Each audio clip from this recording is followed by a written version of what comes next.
દિવસે અત્યારમાં રમત રમવાનું શરૂ કર્યું કારણ ભાઈ હું રમાશો અત્યારમાં હે મંદિર આ મંદિર છે લે આ મંદિર સારું હાલ નાસ્તો નથી કરવો નાસ્તો નહીં કરવો હાલ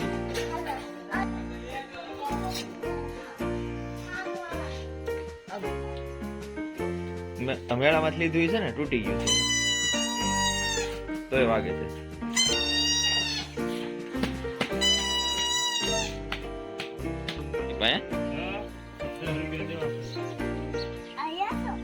આજે આપણે ઓફિસ લઈશું કેમ છે બેટા ચાતા